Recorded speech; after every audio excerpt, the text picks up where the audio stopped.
প্রত্যেকদিন ভিডিও বানাই ঘরে আর বাহিরে, আর কোনো জায়গা নাই। কারণ আমি ঘরে কাজ করি, এই জন্য কোনো জায়গায় বের হইতে পারি না, আপনাদের সাথে কোনো সুন্দর জায়গা শেয়ার করতে পারি না। আসসালামু আলাইকুম কলিজা ভাই বোনেরা, কেমন আছেন? আশা করি আল্লাহর রহমতে আপনারা অনেক ভালো আছেন। তাই আমার এই ছোট ভিডিওগুলা আপনারা সাথে থেকে ফুল ভিডিওটা দেখে কমেন্ট করে যাবেন কেমন হয়েছে। আমি তো আর বাইরে যেতে পারি না। আজকের বিষয়টা হয়েছে আমাদের বাংলাদেশে বাজারঘাট নিয়ে। বাজারের কি অবস্থা পরিস্থিতি, এগুলা দাম শুনলে মাথা নষ্ট হয়ে যায়।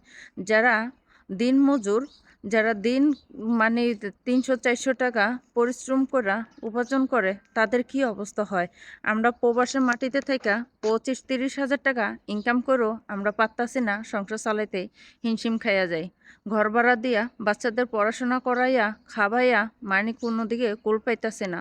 যে দাম, এই দামে আমাদের মাথা পুরাই নষ্ট করে দিতেছে, হ্যাং হয়ে যেতেছে। আর যারা বাংলাদেশে দিনমজুর 300-400 টাকা ইনকাম করে দিনে, তারা কিভাবে দুনিয়া চালাইতেছে মানে সংসার চালাইতেছে, সেটাই আমরা বুঝতে খুব অবাক হয়ে যাই, মাথায় মানে করতে পারি না। তো কলিজা ভাই বোনেরা, আমরা কখনো কোনো সরকারকে আসলে মনের মতন পাইলাম না যে আমাদের সরকার এরকম আমাদের দেশটাকে এত সুন্দর করে পরিচালনা করতেছে, দেশটা চালাইতেছে। বাজার হাট কইরা মানুষ খাইয়া শান্তি পাইতেছে। যে আসে সেই লাভ দিয়া গাছের আগায় উঠটা জায়গা। এটা বুঝি না কেন এরকম করতে আছে, কেন এরকম হচ্ছে। আমরা তো এরকম চাইছিলাম না। আমরা চাইছিলাম স্বাধীন বাংলাদেশে স্বাধীনভাবে চলতে এবং দুই মুঠো ডাইল ভাত খাইয়া বাঁচার জন্য, যেন সাধারণ মানুষ বাঁচতে পারে, চলতে পারে, খায়া যেন শান্তি আদায় করতে পারে আল্লাহর দরবারে। কিন্তু সেটা হচ্ছে না কেন, এটাই বুঝতেছি না।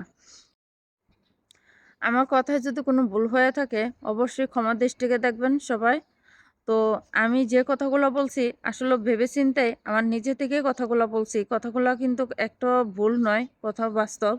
আলুর দাম, পেঁয়াজের দাম, মরিচের দাম, চাইলের দাম, তেলের দাম, চিনির দাম। চিনি 150 টাকা কেজি যদি চিনি খাইতে হয়, আর মানুষ কি করব।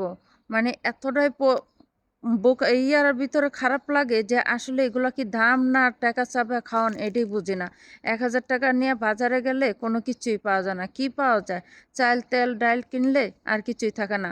যেই জায়গায় লাগে 3 কেজি চাল, ওই জায়গায় 2 কেজি চাল দিয়ে কি কখনো সম্ভব সংসার চালানো দিন? এটা সম্ভব না। তো কলিজা ভাই বোনেরা, সকলে ভালো থাকবেন, সুস্থ থাকবেন। দেখা হবে অন্য একটা ভিডিওতে। সবাই ভালো ফুল ভিডিওটা দেখে লাইক কমেন্ট করে শেয়ার করে যাবেন, কমেন্ট করে আপনাদের মতামত জানা যাবেন। আল্লাহ হাফেজ।